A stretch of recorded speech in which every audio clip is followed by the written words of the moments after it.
Today we're going to be making one of my favorites, chicken and sliders, also called chicken and dumplings, a real comfort food. Oh hi! Look, you just caught me and putting the finishing touch on wiping this chicken down so we can get it in the pot. Obviously you want to do a good wipe down. Now they say you don't wash it anymore. So we have a stock pot with some water in here. Just put the chicken in. Okay, you want it just enough to cover the chicken. Add 2 quartered onions.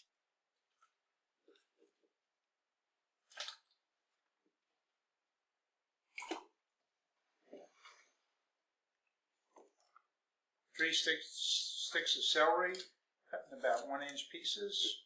A couple of bay leaves.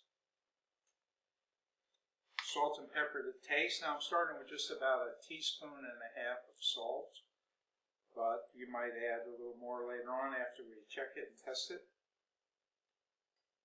And just a few shakes of pepper here. Now what we're going to do is we're going to put this on the stove. We're going to bring it to a boil and simmer it for about 1 hour to 1.5 hours.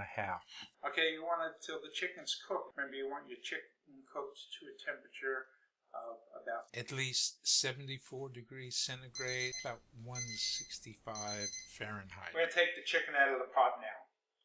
I find it easy to just use a couple of big spoons or a knife and a spoon to do it. And as you see, this one's certainly ready because not only is it falling off the bone, it's falling apart.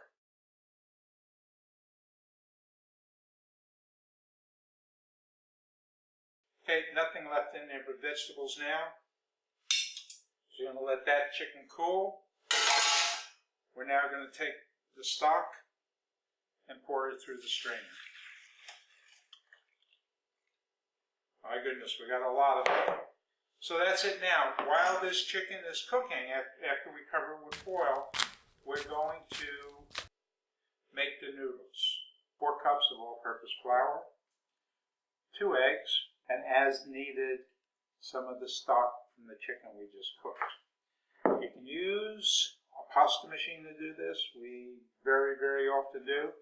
But it's an easy dough, and it doesn't need to be particularly thin or particularly even in size. So you can just use a rolling pin and roll it.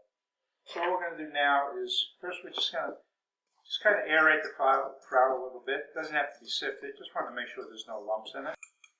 And mix up your eggs. And add just a wee little bit of the stock to the water for right now. Now I always keep some extra flour on hand, just in case it needs some. And I keep some extra liquid on hand. In here, I just make a little valley, a little crater in the flour. Just stuck the egg in it. And then just mix it with the fork. You're just mixing it up. That's all you're doing. So mix it up. Eventually you're going to get the fun part of getting your hands in there. I love getting my hands into it, but I'm going to get some gloves to use. That's not a sight or a sound that a grandpa likes hearing, especially when he's at the doctor's office. Get this taken care of now. So just going to mix that up with hands a little bit. And put a wee little bit more liquid in. Remember, put it in little amounts. It's hard to take liquid out. And we'll just dump it out.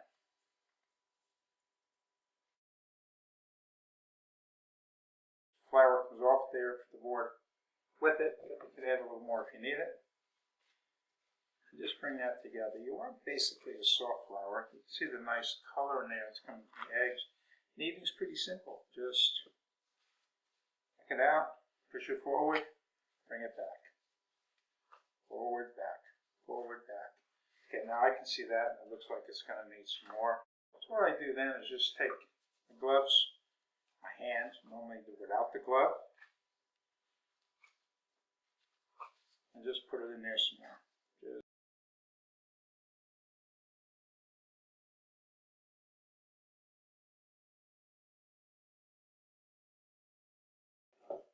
a minute or two, I put it back in the bowl. Just let it rest.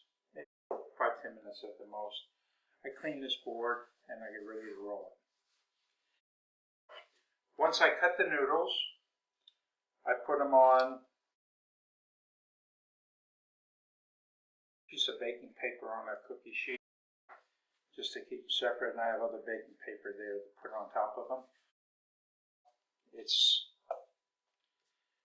When you normally make pasta, you don't want it too floury, but with this pasta, we don't care too much because the flour is going to form it into a gravy. Remember, this isn't chicken noodle soup. So we'll put out that there. We'll take our dough. I'm going to cut it into about 8 pieces here to work with. In fact, what we're going to use is our pizza cutter, because we're going to use that to cut the noodles later on anyway.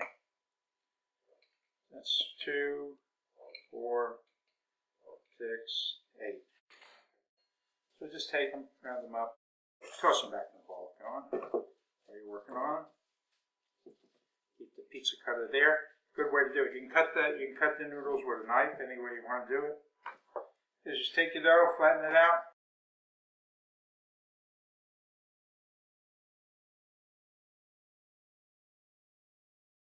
Hi, okay, this is the last of the noodles, okay? All told, it took me, not counting mixing them, just when I started rolling them, when you last saw me, it took 18 minutes to get the noodles to this point, and I reckon there's about, a few seconds left, but I'll let you know exactly how long it took. Of course, I'll edit out all the boring parts of the noodle cutting. I mean, how many noodle cuts can you look at? Okay, now all we have to do is pull the chicken off the bones. And actually, we're going to save those bones for something else. We'll show you in another video. And then add the noodles and the chicken. And away you go. Okay, so we brought the water to a boil. Now we're going to dump in the noodles.